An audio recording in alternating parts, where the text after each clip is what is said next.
The Telegraph notes that many Muslim voters are voting on different issues from the rest of the electorate. No kidding, Einstein. So, yeah, you might think it's silly that they're voting predominantly on the Palestine issue, but that's how they're voting. And the representation they're receiving is quite significant. You look at the number of mayors across the UK now who are Muslim background in those sorts of electorates. What does this say about the coming general election?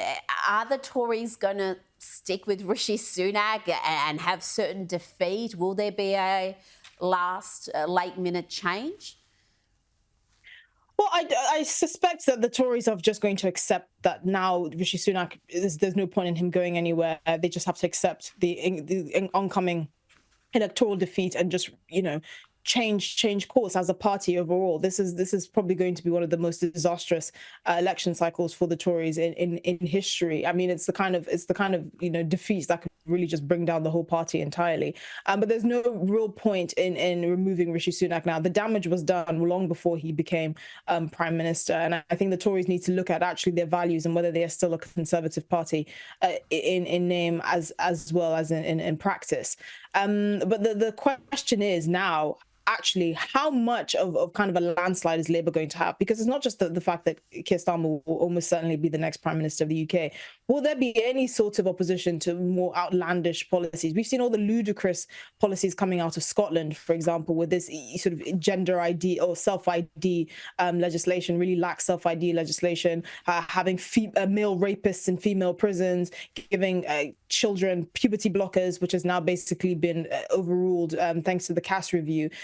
These kinds of policies come out of Scotland because they don't really have any sort of second chamber, any sort of sophisticated power sharing model. But if the Labour Party wins a giant landslide, which many are assuming is going to happen, they're just going to have free reign to do it entirely and do these and implement these kinds of crazy policies. I mean, you see green policies on steroids that were unfortunately jettisoned by the SNP because they realized it was unworkable. What's stopping Keir Starmer from implementing them here in the UK and effectively crashing our economy against a brick wall?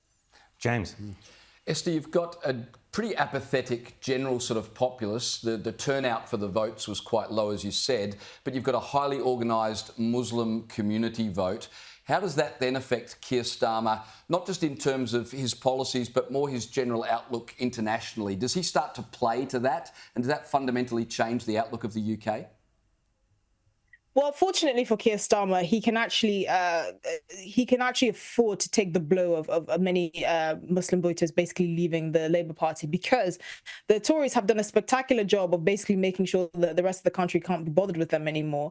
That the seats that the Labour Party couldn't afford to lose because of the collapsing Muslim vote, basically, they're automatically transferring to them. So you see many, particularly in this latest local elections, you see many Leave voters, Brexit Leave voters that have moved to the Labour Party, and they've basically been able to absorb the votes that the Labour Party would have lost had they just lost the Muslim vote. So actually, I don't think it's going to affect Keir Starmer's party at all. And that's no credit to Keir Starmer or the enthusiasm for him and his party. It's more just a testament to the spectacular failure of the Tories with connecting to the electorate in any significant way.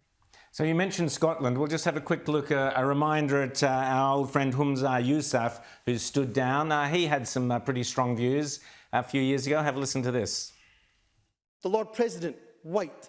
The Lord Justice Clerk, white. Every High Court judge, white. The Lord Advocate, white. The Solicitor General, white. Esther, he seemed to have a problem with white people. He's now gone. What's happening in Scotland?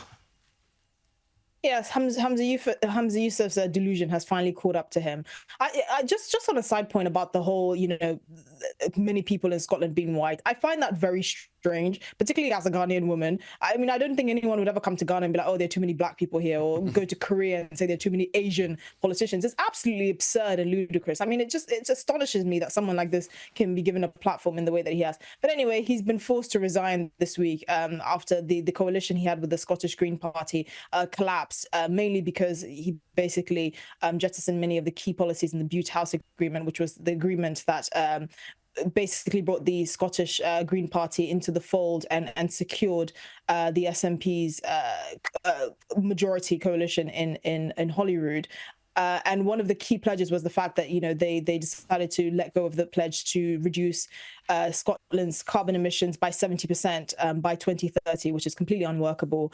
They also had so many other pledges about reducing child poverty and promising all this money. That can't happen if the Scottish economy has basically been ground to a halt to meet all these unrealistic environmental targets. So he had no choice but to resign. He's also made himself very unpopular. He froze council tax without any consultation with the councils, even though they're all hard-strapped for cash.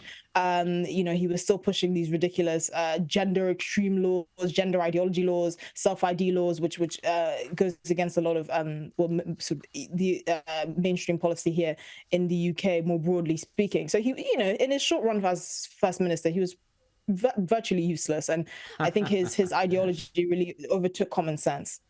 Esther Krakue, it was great to chat to you. We'll chat again soon.